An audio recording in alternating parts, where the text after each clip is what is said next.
Hello, grade 7. How are you? I'm Miss Sarah. I miss you so much. Let's continue with our lesson, which is reduction of fractions. Okay, the objective of today is to reduce fractions to their simplest form by successive division. Okay, our method today is reducing by successive division. What's the meaning of reduction of fractions? Reduction of fractions, it means simplifying fractions. To simplify a fraction, it means I have to find an equivalent fraction to it equal but having smaller numbers. How to do it? By dividing numbers.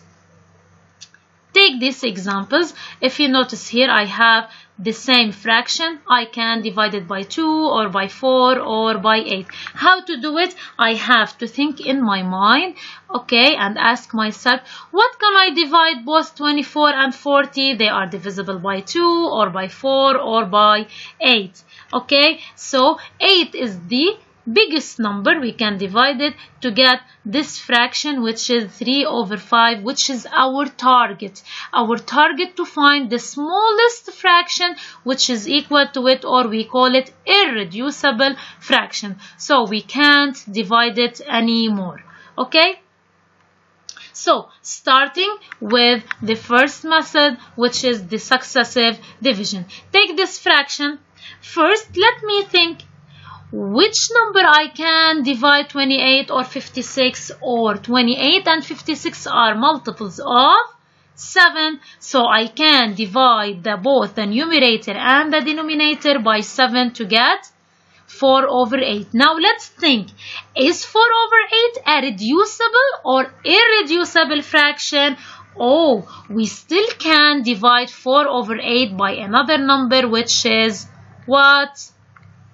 4. So let's divide by 4 to get 1 over 8, and now I'm done because 1 over 8 is irreducible fraction.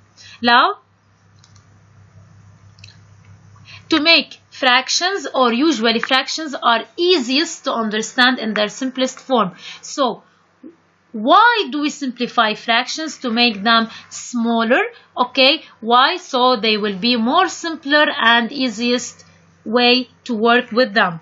So let's take an example. Take this fraction 27 over 36. Is it the simplified form? Okay, so to simplify the fraction, we are able to divide, pay attention, both the numerator and the denominator by the same number. We must pay attention to this note. Okay, now can we think by a number which both 36 and 27 are divisible? Okay, 36 and 27 are divisible by, how about 3? Yes, we can divide by 3 to get what? Look, divide by 3 to get 9 over 12. Now let's think, is 9 over 12 an irreducible fraction, or we can simplify it more? Can we simplify it? Yes. Is there any number so we can divide 9 and 12? Yes. What is it? 3. Now let's try 9 over 12 divided by 3 to get 3 over 4. Now this one is the irreducible fraction. So we can divide 27 by 3 to get 9 over 12. Then divide by 3 to get 3 over 4. Now take a note.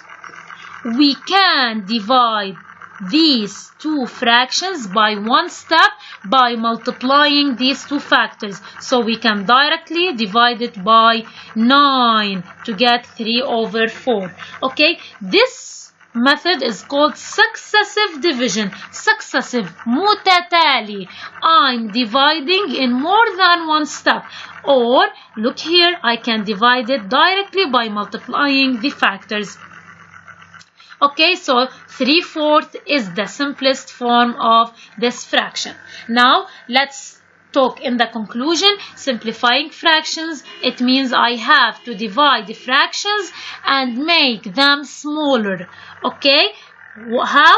By dividing the numerator and the denominator by the same number. Reducible fractions are fractions that I can simplify them more. Irreducible fraction, I can't simplify them anymore. Today we talked about the successive division. It means I can reduce in more than one step. I can reduce by 2, then by 3, then or by 4, or by whatever numbers I want in more than one step. Please open your book on page 90 and solve exercise number 8 on your copy book. Thank you for watching. Bye bye.